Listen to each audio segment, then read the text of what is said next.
A escravidão no Brasil acabou no dia 13 de maio de 1888, mas o preconceito contra os negros ainda faz parte da realidade de muitos brasileiros.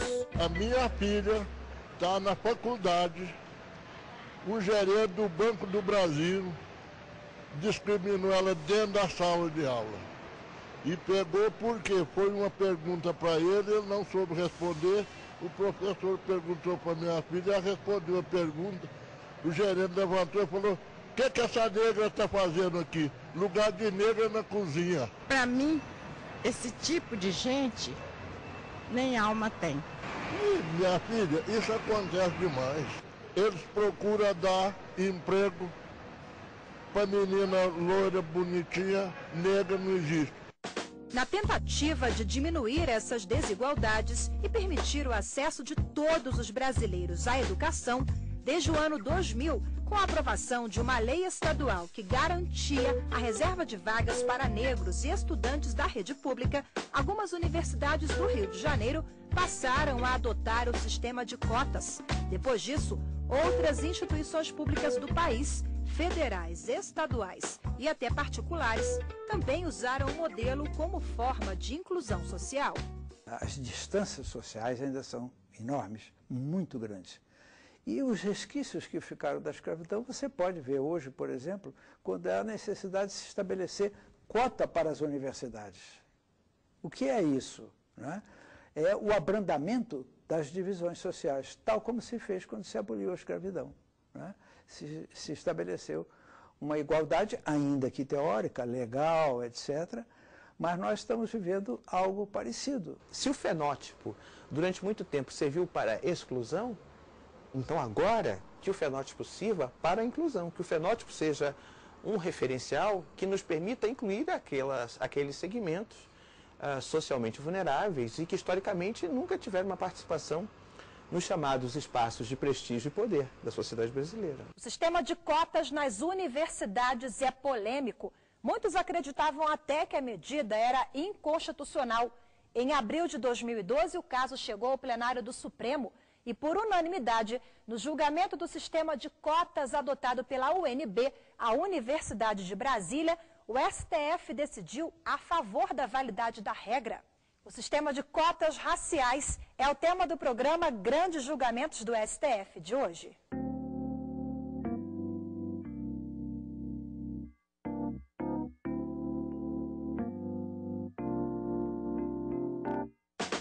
As cotas raciais são a reserva de vagas em instituições públicas ou privadas para grupos específicos classificados por etnia, na maioria das vezes, negros e indígenas. Elas são consideradas uma forma de ação afirmativa, algo para reverter o racismo histórico contra determinadas classes.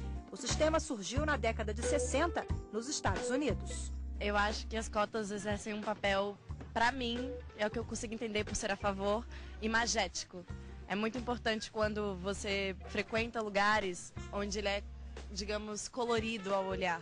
No momento tem que ter para ajudar o governo a fazer uma coisa que ele deveria ter feito há muito tempo, né? Que é proporcionar educação de qualidade para todo mundo. Então, como ele não conseguiu fazer isso até hoje, ele tem que inventar essas cotas para compensar a falha que tem no sistema educacional. Na Universidade de Brasília, o candidato que quiser entrar na instituição pelo sistema de cotas, além da cor da pele, deve cumprir também algumas exigências. A pessoa não pode, por exemplo, tirar nota 0 na prova de língua estrangeira e deve atingir, no mínimo, 10% na prova de matemática. Depois do exame teórico, o candidato será chamado para uma entrevista pessoal. Em seguida, o pedido vai ser analisado por uma banca composta por professores, representantes de entidades ligadas aos direitos humanos e militantes do Movimento Negro de Brasília.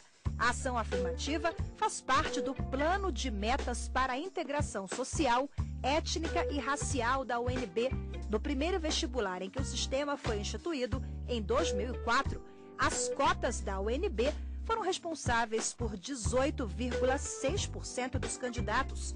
A eles foram destinados 90% do total de vagas de cada curso oferecido. Eu entrei por cotas, até mesmo para participar, para entrar na estatística, porque eu fiz cursinho muito tempo para entrar no UNB e percebia que dentro dos cursinhos não existia pessoas negras. Era 95% mesmo, até mais, de pessoas brancas. Eu acho que é uma chance, é uma oportunidade. Não vai resolver todos os problemas, mas é uma chance de acesso. A UNB foi a primeira universidade federal do país a instituir o sistema de cotas. Em junho de 2004, a instituição reserva 20% das vagas aos candidatos que se autodeclaram negros. Em 8 anos, cerca de 5.000 alunos entraram na instituição dessa forma. Pelo sistema de cotas, é um jeito, sei lá, meio excluso também. Você está sendo diferente do resto da sociedade, da população. Eu acho que deve ter um investimento em educação básica, talvez possa ter cotas para outros tipos de ou escola pública ou até de renda. De acordo com o coordenador do Núcleo de Estudos Afro-Brasileiros da Universidade de Brasília, as cotas sociais chegaram a ser instituídas por um sistema à parte, o PAS, Programa de Avaliação Seriada, que chegou até a ser implantado pelo governo, mas não foi adiante. O PAS era focado apenas nas escolas públicas. Os donos de empresas particulares entraram com uma ação de inconstitucionalidade e inviabilizaram a primeira versão do PAS, que era única e exclusivamente focado na escola pública e, portanto, com recorte de renda. Nós temos essas diferenças sociais porque o Brasil é um país ainda muito diferenciado sob o ponto de vista social. Claro que a economia influencia nisso. Se todos tivessem uma renda mínima para sobreviver, você não precisaria de salário mínimo, não precisaria de auxílio-desemprego, nada disso. No entanto, isso são paliativos, que diminuem o problema, diminuem o desafio, mas não resolve a questão. A discussão chegou ao Supremo Tribunal Federal. Em 2009, o Partido Democratas entrou com uma ação no STF, alegando que o sistema de cotas raciais vai contra a Constituição, porque fere o princípio da igualdade entre os candidatos. Na verdade, é super constitucional, porque é totalmente no espírito da Constituição que a gente já tem vigente no país hoje em dia. Acho que não tem que existir, porque à medida que você coloca uma cota racial, você está diferenciando aquela pessoa e não tornando ela igual na sociedade. A diversidade de opiniões sobre as cotas motivou uma audiência pública no Supremo sobre o tema. Em 2010, durante 3 dias, especialistas da área discutiram os pontos negativos e positivos do sistema. No ensino médio, 58,4% dos alunos são brancos e 37,4% são negros. Mas no ensino superior, essa desigualdade é escandalosa. Na Universidade de São Paulo, nós temos menos de 2% de alunos negros. Prevalece, ainda assim, como obstáculo ao acesso do negro ao ensino universitário, não o atributo de ser negro em si, mas o fato de o ensino público anterior ao vestibular não ser de boa qualidade, a sua condição, eventualmente, não possibilitar a dedicação a maiores estudos. O julgamento foi realizado no Supremo em abril de 2012. A sessão foi acompanhada dentro e fora do plenário por dezenas de militantes do movimento negro. Esse grupo veio de São Paulo para defender o sistema de cotas. Nós queremos ter mais negros se formando por aí. Na USP é uma faculdade pública. Você vai lá, você não tem aluno negro lá, não tem aluno de baixa renda. Você vai ver alunos ricos. Chega no estacionamento, você não vê um aluno que vai de ônibus, vai com carro de luxo, entendeu? Que está ocupando o lugar daquele que necessita. Entendeu? Então a gente vem reivindicar o nosso direito. Vamos agora para um rápido intervalo, mas não saia daí, porque no próximo bloco você vai ver os votos dos ministros que participaram desse julgamento. Essas medidas visam a combater não somente as manifestações flagrantes de discriminação, mas também a discriminação de fato. Viva Chica da Silva, viva Zumbi e viva a nação afrodescendente que colore o nosso querido Brasil.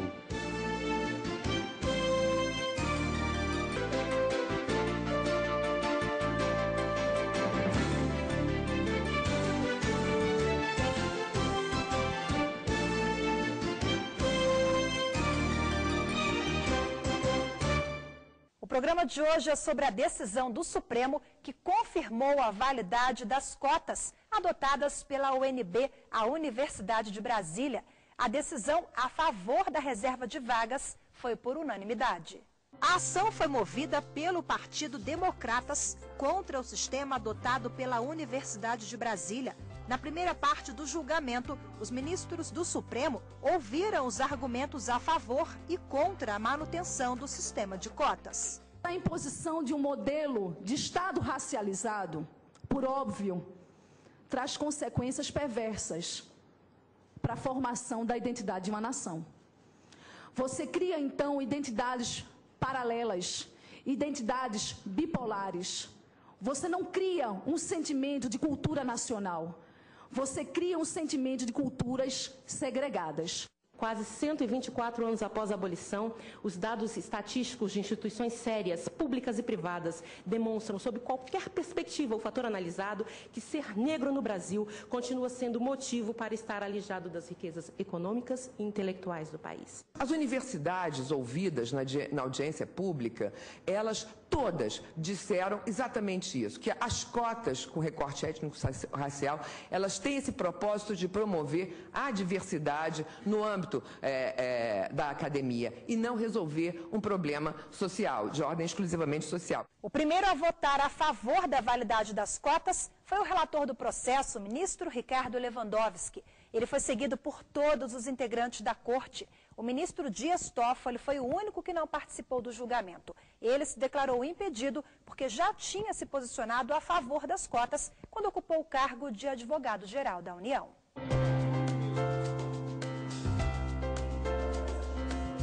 A histórica discriminação de negros e pardos, em contrapartida, revela igualmente um componente multiplicador, mas às avessas, pois a sua convivência multissecular com a exclusão social gera a perpetuação de uma consciência de inferioridade e de conformidade com a falta de perspectiva, lançando milhares deles, sobretudo as gerações mais jovens, no trajeto sem volta da marginalidade social. Na categoria de empregadores estão 6,1% dos brancos, 1,7% dos pretos, 2,8% dos pardos em 2009.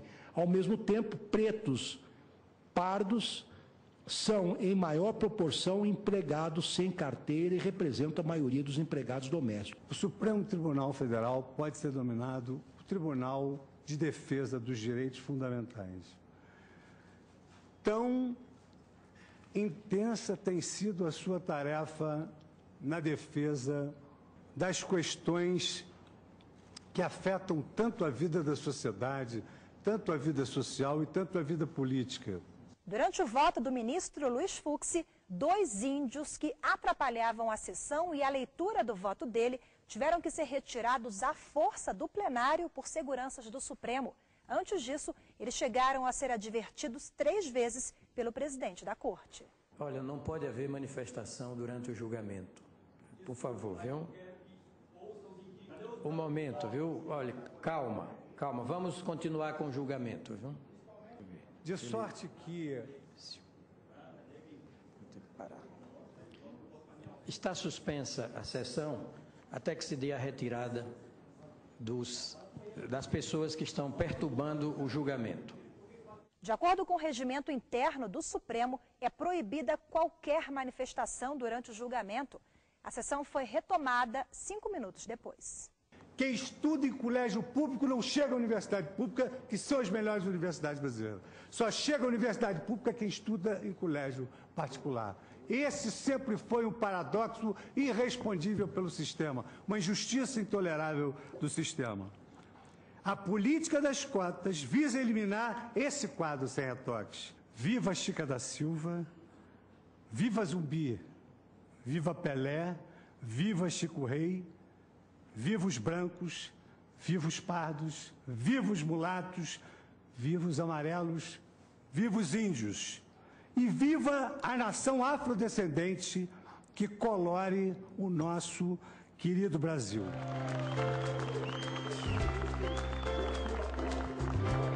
Impressiona, senhor presidente, o dado de que dentre os 10% da população mais pobre do Brasil, 75% é composta de pretos e pardos.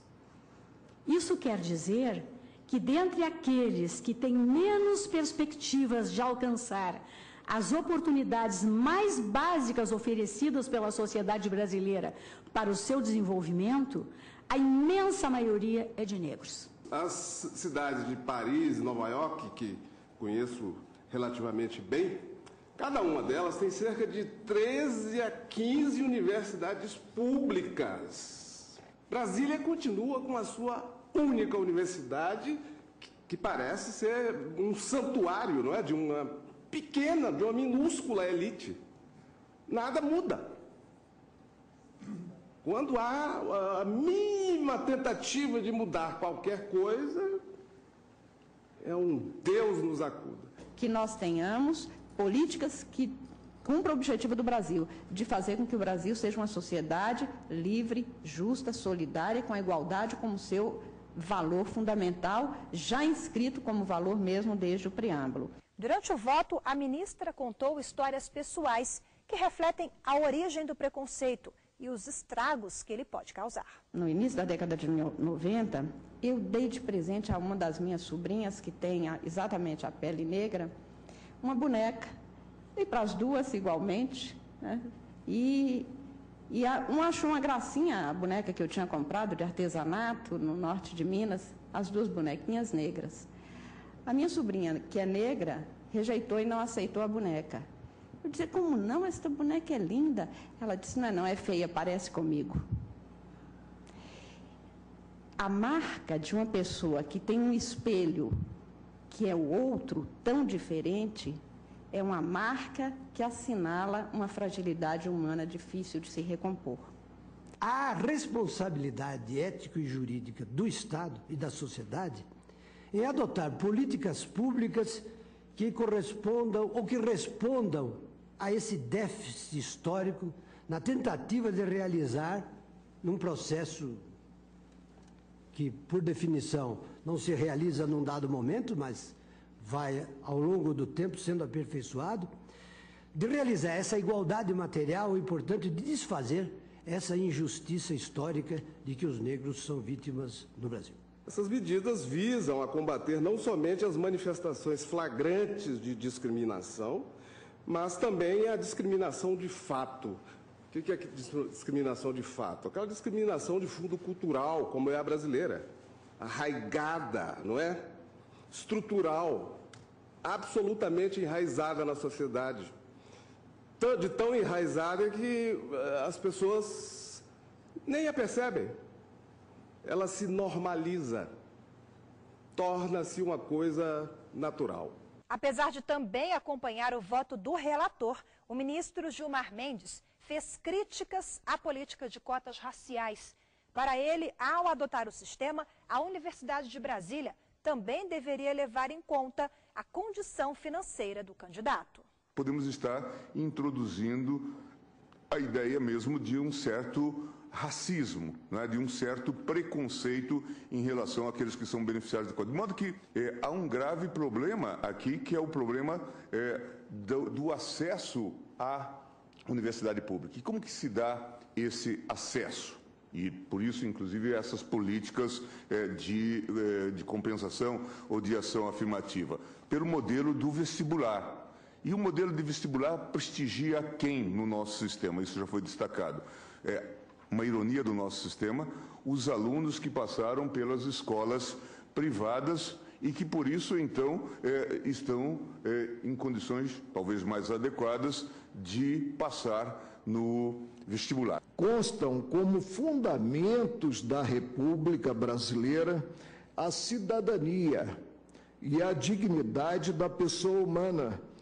E não nos esqueçamos jamais de que os homens não são feitos para as leis é que são feitas para os homens. E a única maneira de corrigir desigualdades é colocar de início o peso da lei com a imperatividade que ela deve ter em um mercado desequilibrado a favor daquele que é discriminado, tratado de modo desigual. Ao frustrar e aniquilar a condição de cidadania da pessoa que sofre a exclusão estigmatizante propiciada pela discriminação e ao ofender os valores essenciais da dignidade da pessoa humana e da igualdade, representa a própria antítese dos objetivos fundamentais da República, dentre os quais figuram aqueles que visam a construção de uma sociedade livre, de uma sociedade justa, de uma sociedade solidária, inteiramente comprometida com a redução das desigualdades sociais.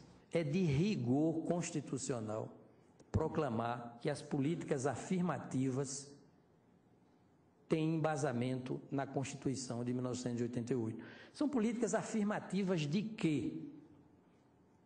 Afirmativas do direito que têm todos os seres humanos a um tratamento igualitário ou igualitariamente respeitoso. Toda política de promoção racial que se dote de proporcionalidade e de razoabilidade deita raízes, repousa no regaço da Constituição brasileira. O tribunal, por unanimidade, decidiu que o sistema de cotas adotado pela universidade está de acordo com a Constituição Federal e que a medida é necessária para corrigir um erro histórico de discriminação no país. Assim é que se constrói com dignidade uma nação. A partir desta decisão, ministro Lewandowski, o Brasil, e a partir deste Supremo Tribunal Federal que tem vitalizado a Constituição, que tem tirado a Constituição do papel, o Brasil tem mais um motivo para se olhar no espelho da história e não corar de vergonha. Não, por favor, peço. No próximo bloco você vai ver que, além desta ação, também tramitam na corte outros processos sobre o mesmo tema. Os detalhes daqui a pouquinho.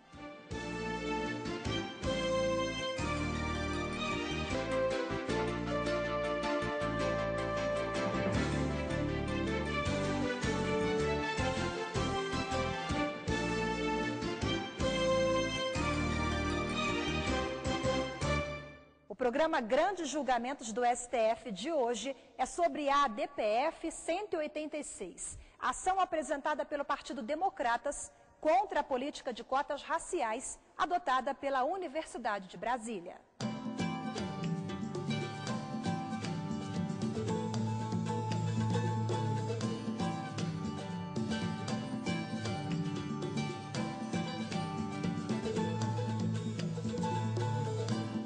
Decisão importantíssima e, de fato, eu fico feliz que o STF tenha se pronunciado em unanimidade a favor das afirmações, das ações afirmativas.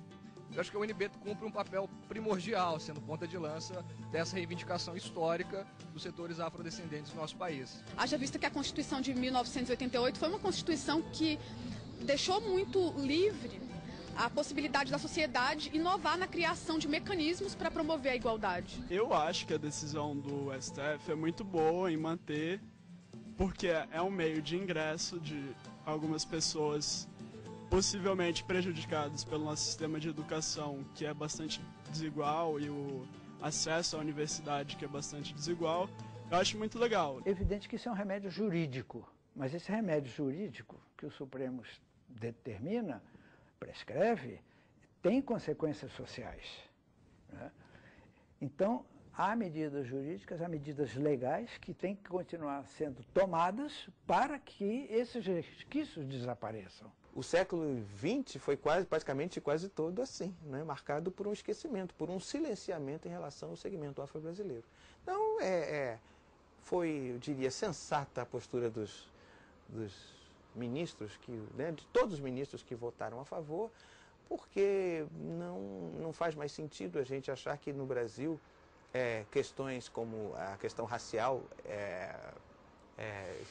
sejam questões menores ou questões de pouco peso. E depois do julgamento sobre a política de cotas na UNB, o plenário do Supremo voltou a discutir o assunto durante a análise de um recurso apresentado por um estudante contra o sistema de cotas da Universidade Federal do Rio Grande do Sul. O recurso foi apresentado por um estudante gaúcho. Ele alegou que conseguiu nota suficiente no vestibular para entrar na Universidade Federal, mas que foi excluído por causa do sistema de cotas utilizado pela instituição. O tribunal repetiu a posição favorável às cotas. Graças à repercussão geral, mecanismo adotado pelo Poder Judiciário para evitar julgamentos de casos repetidos, o entendimento dos ministros do Supremo sobre a constitucionalidade das cotas agora passa a ser aplicado a todos os processos semelhantes que ainda estão aguardando decisão da Justiça. A expectativa é que ele influencie e encaminhe o rumo das políticas públicas e da legislação para que possa, como nunca aconteceu antes na história do Brasil, incorporar os anseios do povo negro e combater o mal que o racismo é. A escravidão, enquanto um erro histórico que durou 388 anos, acabou no final do século XIX, mas as suas consequências, que culminam com o racismo contemporâneo, a gente vivencia todos os dias. Não temos ainda uma integração social absoluta, uma igualdade social desejável, aquela que vai tornar a sociedade mais justa, mais democrática e mais livre. O Grande Julgamentos do STF de hoje fica por aqui. Nos vemos no próximo programa com mais uma grande decisão do Supremo. Até lá!